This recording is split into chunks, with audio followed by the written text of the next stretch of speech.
할렐루야. 오늘 금요일입니다. 오늘 새벽에 만나는 하나님 오신 여러분들을 우리 예수님 이름으로 환영하고 축복합니다. 같이 기도하겠습니다.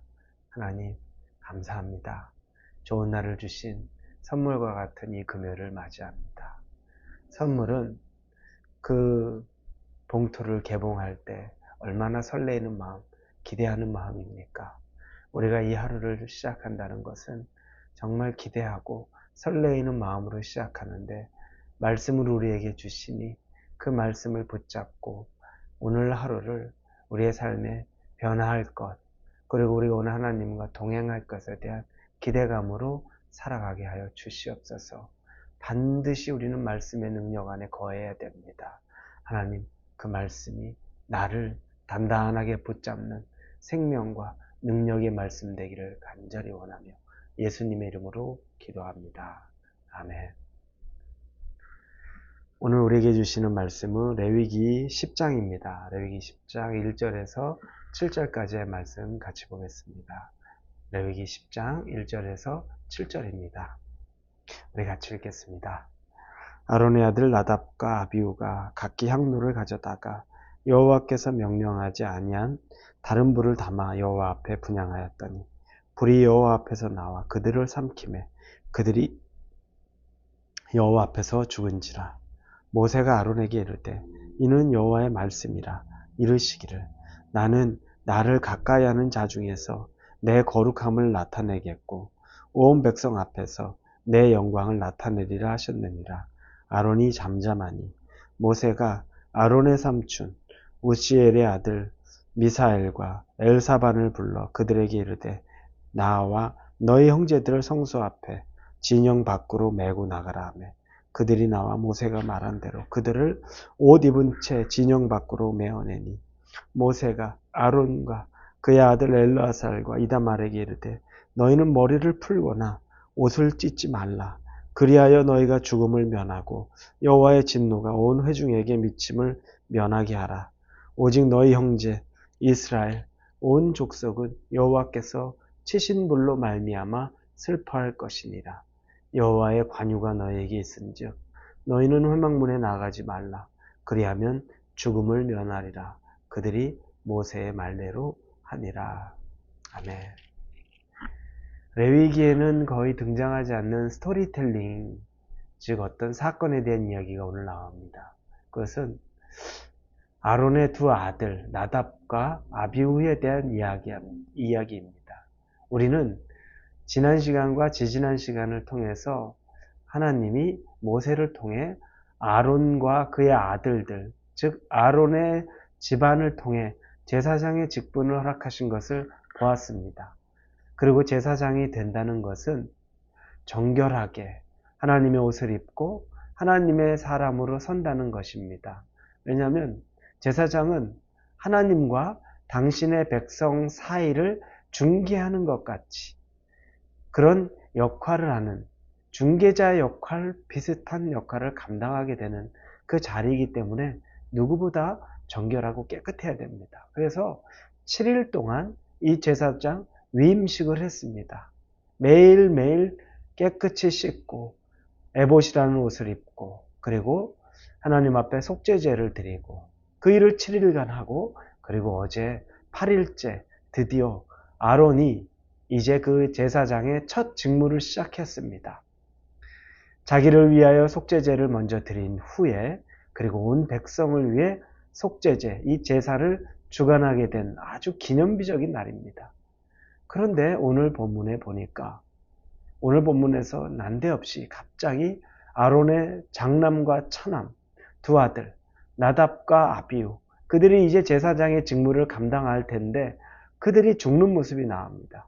그들은 하나님에게 불을 올려드리죠. 그런데 자기들의 향로를 가져왔습니다. 개인의 향로를 가져온 겁니다. 거기서 불을 만들고 향품을 붓고 그 불로 하나님 앞에 드리려고 하는데 갑자기 그 불이 나와서 그들을 불로 삼켜버렸다. 태운 거죠. 불이 붙어서 거기서 그 두 아들이 즉사한 겁니다. 하나님의 불이 그들을 삼킨 겁니다. 너무너무 놀랍고도 또 너무너무 당황스럽고도 또 잔인한 모습입니다. 왜 이렇게 돼야 됐을까? 그 이유가 뭘까? 그 향로, 거기다 하지 말아야 될 자기 향로에 불 피운 것, 그게 그렇게까지 중요한 문제인가? 우리 생각이 듭니다. 3절에 보면 모세가 그 내용을 분명하게 정의해 줍니다. 모세가 아론에게 이르되 이는 여호와의 말씀이라 이르시기를, 즉 모세가 하는 것은 하나님이 주신 말씀입니다. 나는 나를 가까이 하는 자 중에서 내 거룩함을 나타내겠고 온 백성 앞에서 내 영광을 나타내리라 하셨느니라.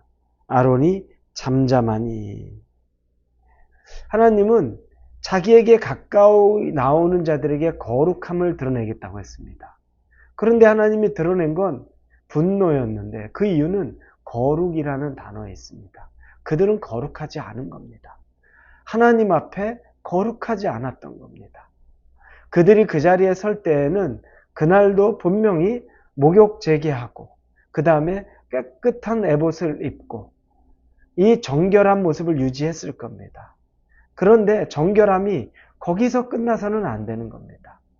행위의 정결함, 하나님이 말씀하신 그대로 살아가는 그 말씀에 순종하는 정결함이 있어야 되는데 순종의 정결함이 없었던 거죠. 자기 뜻대로, 자기들 생각대로, 자기네 속에 옳은 대로 행했던 것, 그걸 하나님은 정결하게 여기지 않은 겁니다.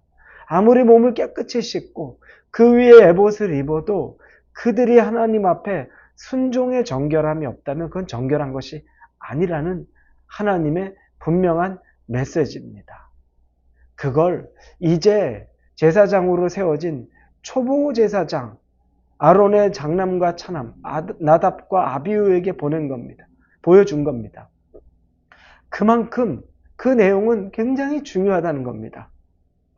초보지만 초보에게 가장 중요한 건 기본기. 즉 기본기 중에 기본기는 하나님 앞에 정결함. 그것은 외형의 정결함과 행위의 순종의 정결함을 포함한 그 정결함. 그게 기본기이며 핵심이 된다는 것을 아주 선명하게 그 제사장 둘에게 이야기했던 겁니다. 여러분, 대리인이 하나님의 일을 대신해야 되는 사람이 정결하지 않으면 문제가 커집니다.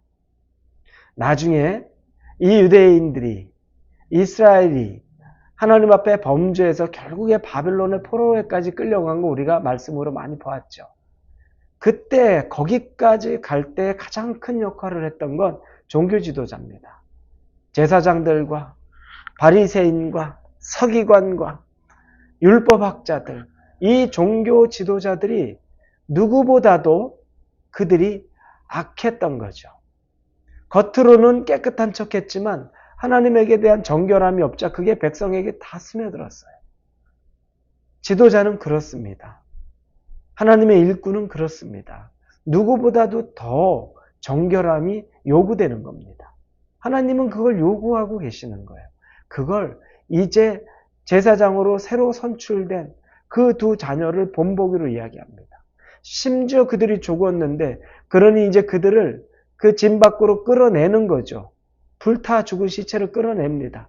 그러면서 모세가 아론과 그의 두 동생들에게 이야기합니다. 너희는 절대 슬퍼하거나 애곡하지 말라.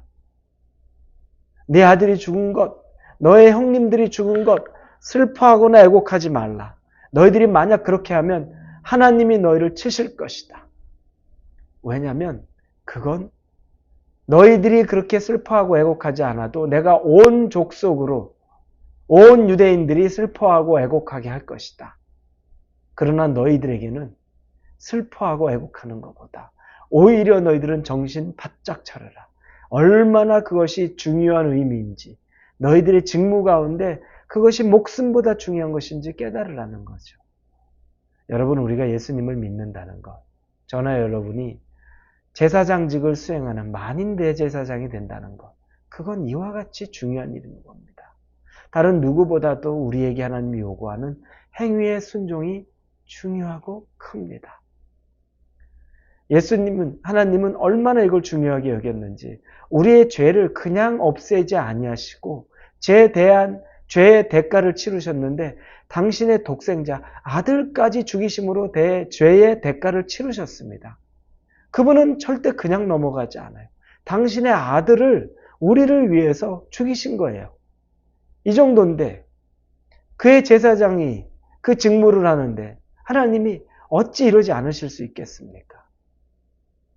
이건 죄의 중요성과 위급성과 우리가 얼마나 하나님 앞에 정결하고 신실하고 순종의 삶을 살아야 되는지를 아주 명명백백하게 보여주는 이야기입니다.